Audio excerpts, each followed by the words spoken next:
Assalamualaikum warahmatullahi wabarakatuh.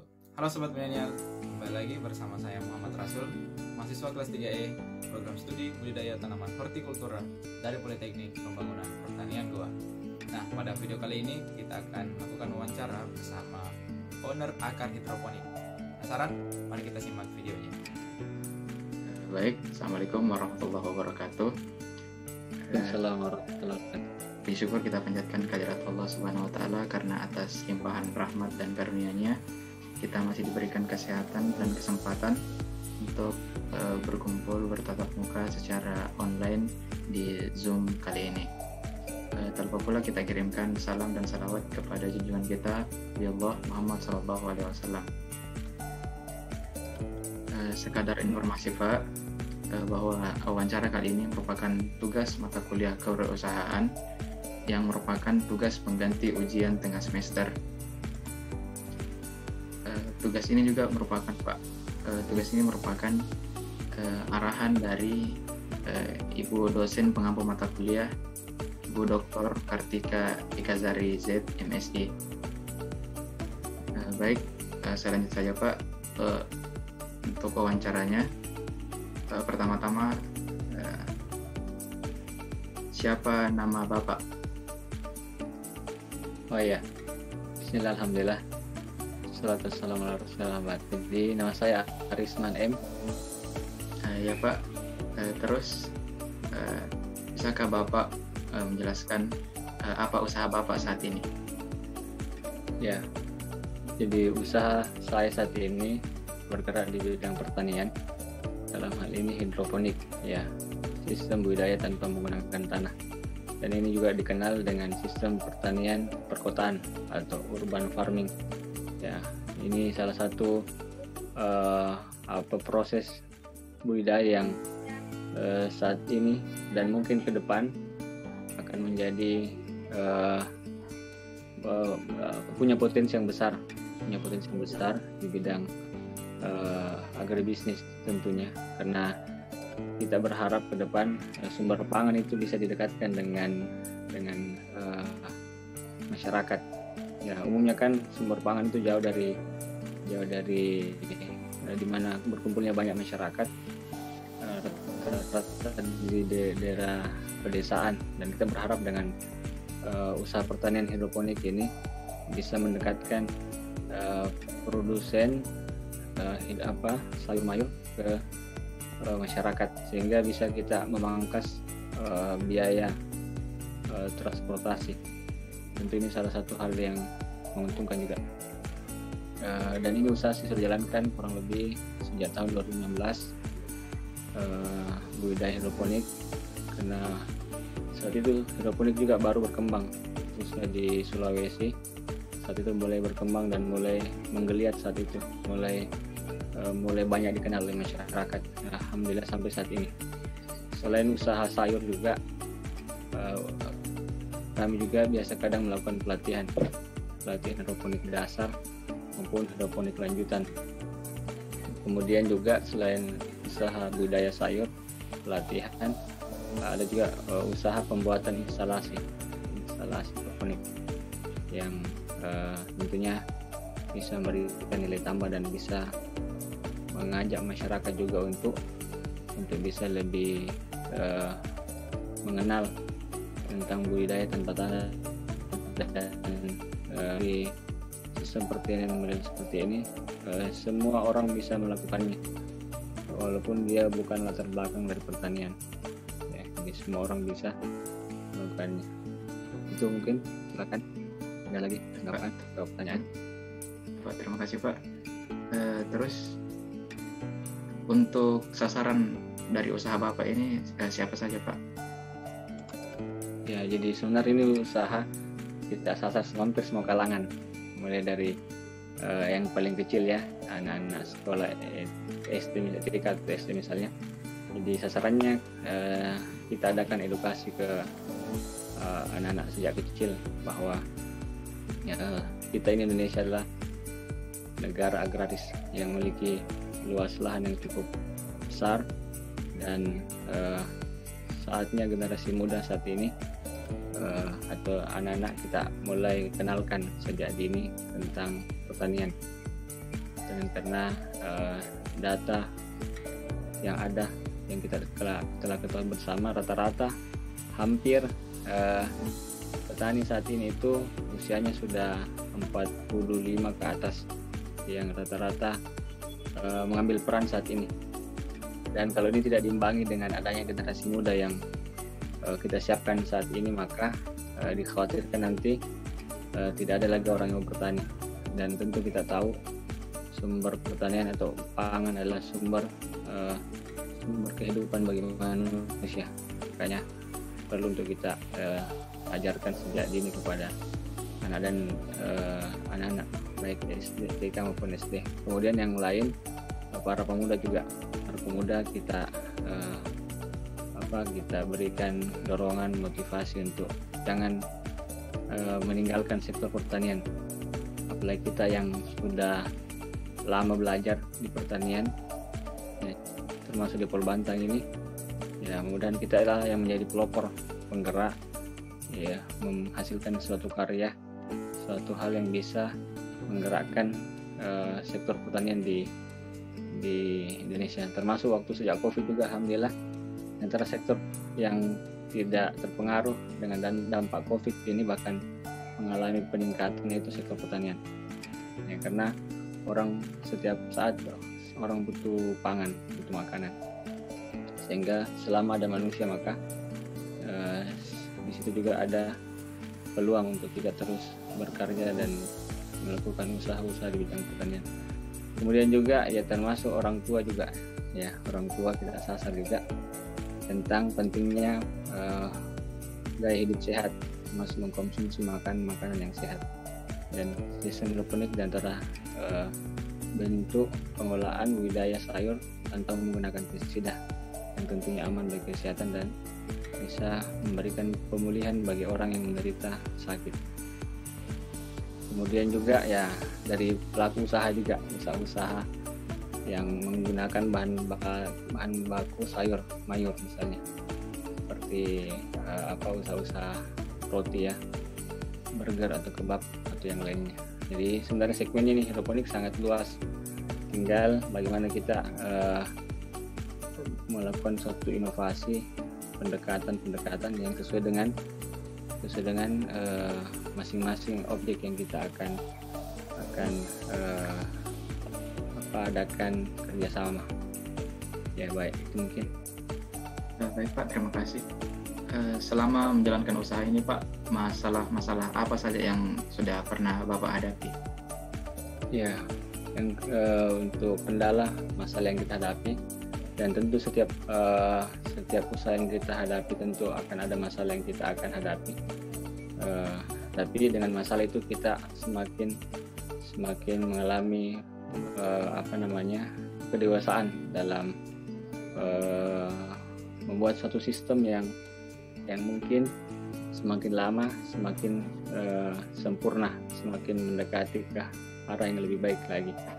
Ya, ketika ada masalah kita selesaikan satu persatu sampai suatu masa di mana masalah itu kita bisa atasi dan kita bisa mendapatkan hasil yang jauh lebih maksimal dari apa yang ada sebelumnya. Nah, itu berawal dari masalah yang kita. Di antara masalah yang dihadapi tentu masalah yang umum kita hadapi di sistem pertanian hidroponik itu tentang masalah hama dan penyakit. Ya, penyakit, dan itu setelah ada masalah kita coba cari bagaimana strategi treatment untuk mengatasi masalah itu, hama dan penyakit. Yang kedua juga masalah pemasaran. Terkadang juga di awal ya terkendala mengenai pemasaran, tapi karena kita terus melakukan suatu upaya inovasi, upaya memperkenalkan, memberikan edukasi ke masyarakat, jadi lama kelamaan masyarakat sudah mulai mengenal dan bisa kita antisipasi, kita bisa atasi masalah pemasaran, marketing. Kemudian masalah SDM juga ya, terkadang orang-orang juga yang menjadi tim dalam usaha ini terkadang ada ketidaksesuaian, ada ketidaksesuaian, ada terkadang kesalahan, miskomunikasi dan lain sebagainya, dan terkadang menjadi kendala juga di lapangan. Tapi ini terus kita adakan perbaikan dalam proses perjalanannya ke depan. Baik, terima kasih Pak. Selanjutnya, menurut Bapak, faktor-faktor kritis apa saja yang dapat mempengaruhi keberhasilan dari perusahaan Bapak? Ya, hal yang bisa mempengaruhi keberhasilan ya. Iya Pak. Ya, keberhasilan dalam proses hingga saat ini, pertama adalah kesabaran untuk tetap bersabar atas apa yang kita hadapi, ya, ujian yang kita hadapi. Jadi tentunya dalam perjalanan ada masalah-masalah yang kita hadapi, tapi tidak bersabar dan kita terus melakukan usaha-usaha untuk melakukan perbaikan untuk bisa keluar dari permasalahan yang ada. Kemudian juga yang paling penting adalah kekompakan tim, ya, kerjasama tim.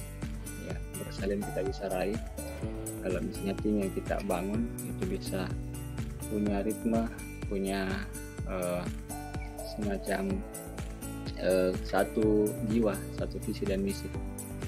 Itu yang menjadi hal penting juga, karena keberhasilan usaha itu tergantung dari keberhasilan tim, kita membangun tim. Kalau timnya solid, saling bersinergi dengan baik, insya Allah apa yang kita inginkan bisa cepat kita raih. Ya, keberhasilan kerjasama tim. Yang kedua juga ya niat yang baik juga penting untuk kita niatkan, karena kalau niat baik insya Allah kebaikan yang lain juga akan bisa datang untuk membantu permasalahan yang kita hadapi. Dan selanjutnya juga paling penting adalah ya silaturahim atau link monitor misalnya dengan berbagai pihak.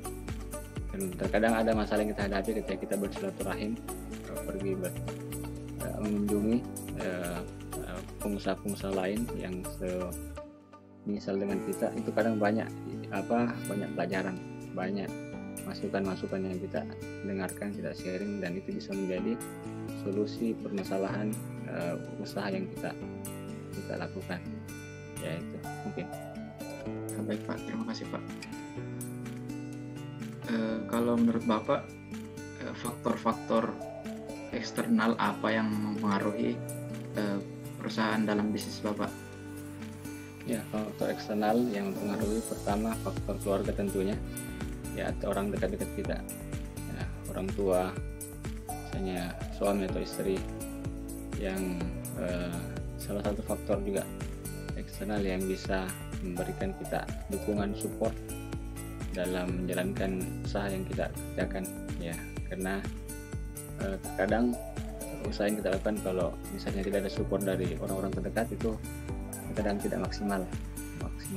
Alhamdulillah usaha yang dilakukan didukung oleh orang-orang terdekat sehingga bisa mempercepat itu bisa kita lakukan akselerasi percepatan dalam proses pengembangan usaha ini. Kemudian juga selain itu teman-teman yang bergelut di usaha yang sama salah satu faktor juga yang bisa menjadi sebab usaha ini bisa berkembang dengan cepat. Itu dua hal kurang lebih. Baik Pak, terima kasih Pak. Bagaimana cara Bapak mengukur kepuasan konsumen dari produk Bapak? Ya, jadi produk yang kami berikan ke konsumen, misalnya sayur yang menjadi unsur dalam proses budaya ini, itu terkadang kita berikan semacam kalau misalnya sayurnya telah sampai ke konsumen, itu biasa kalau ada yang komplain misalnya, yaitu kita gantikan dengan sayur yang lain, dan kita terus perbaiki hal-hal yang mungkin jadi kendala di konsumen ya. Jadi kalau misalnya ada yang komplain dan memang terbukti dan betul, kita gantikan produknya. Dan itu terus kita melakukan perbaikan, perbaharui terus sistem yang ada. Ya, kemudian juga ya, kita terkadang melihat testimoni juga ke pelanggan bagaimana selama ini. Dan hampir rata-rata secara umum mereka senang dan puas dengan produk yang kita berikan ya. Kita berikan testimoni, dia banyak yang testimoni positif terhadap sayur. Adapun yang mungkin negatif mungkin hanya sedikit saja. Itu mungkin karena ada beberapa miss komunikasi atau SOP mungkin yang tidak berjalan di tim ya, yang kadang menjadi kendala. Ya. Baik Pak, selanjutnya pertanyaan terakhir. Untuk memulai sebuah usaha Pak, apakah ada tips-tips dari Bapak untuk sebagai seorang pemula di dalam memulai sebuah bisnis Pak? Ya, baik. Kalau kita mulai bisnis, yang pertama mulai yang sederhana dulu, yang kecil-kecil yang kita mampu melakukannya. Ya, lakukan hal yang paling sederhana yang kita mampu untuk melakukannya. Ya, yang paling penting. Nanti setelah itu kita mulai dari hal yang sederhana, yang paling kecil, sambil kita belajar, sambil kita mengamati, sambil kita terus mengembangkan.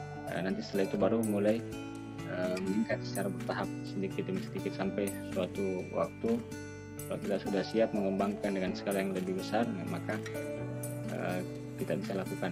Itu pertama, mulai dari hal yang paling sederhana dan mampu untuk kita lakukan. Yang kedua, banyak belajar, mencari informasi, mencari ilmu dari berbagai sisi, dari berbagai pihak, baik dari jurnal, buku, teman-teman, kemudian buku, kemudian cerita-cerita para ahli yang berkaitan tentang bidang usaha yang kita ingin kerjakan. Jadi karena salah satu kunci kesuksesan dalam usaha itu dengan kita mengilmui, bahkan menjiwai apa yang kita ingin kerjakan. Ya, itu kita harus banyak belajar dan terus belajar. Yang ketiga tadi, kita menjiwai pekerjaan yang kita ingin kerjakan, kita cintai pekerjaan yang kita ingin kerjakan. Insya Allah dengan begitu ya, apa yang kita kerjakan, kita tidak mudah menyerah, kita tidak mudah putus asa karena kita punya jiwa yang menyenangkan dengan usaha itu. Dan kita punya niat kan, kita berusaha ini untuk membantu seseorang ya, kita berusaha niatnya untuk membantu seseorang. Kalau misalnya usaha hidroponik misalnya, ya kita membantu orang untuk memenuhi kebutuhan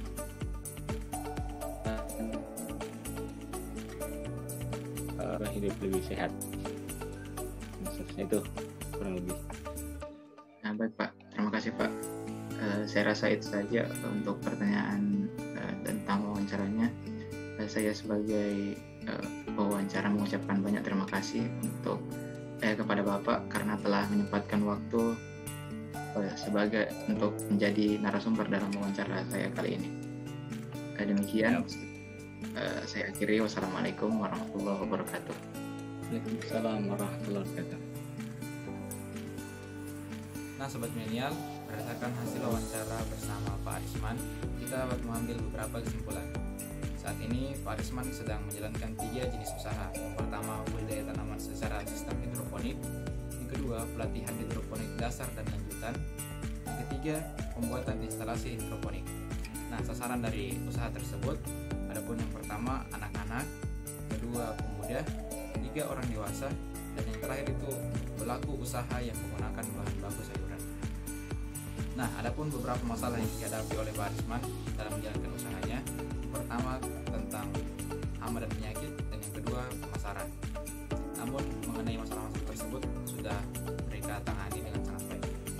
Selanjutnya untuk faktor yang mempengaruhi keberhasilan usaha. Yang pertama ada kesabaran, 2 kekompakan dan kerjasama tim, 3 niat yang baik, dan yang terakhir itu silaturahmi atau relasi. Selanjutnya untuk faktor eksternal yang mempengaruhi usaha, pertama itu keluarga dan teman-teman, dan yang kedua itu teman-teman yang bergelut di usaha yang sama.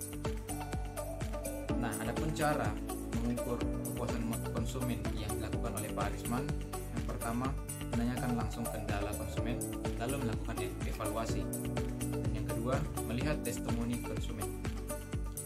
Adapun tips yang diberikan oleh Pak Arisman untuk memulai sebuah usaha, diantaranya yang pertama, mulai bisnis sederhana sambil belajar mengamati dan mengembangkannya. Yang kedua, banyak-banyak belajar dari berbagai sumber mengenai usaha yang akan kita mulai. Yang ketiga, mencintai pekerjaan yang akan kita kerjakan hari ini, besok, dan seterusnya. Dan yang terakhir itu berniat untuk membantu orang lain. Nah, Sobat Milenial, demikianlah wawancara kali ini. Mohon maaf atas segala kekurangan dan mudah-mudahan dapat bermanfaat bagi kita semua. Assalamualaikum warahmatullahi wabarakatuh. Bella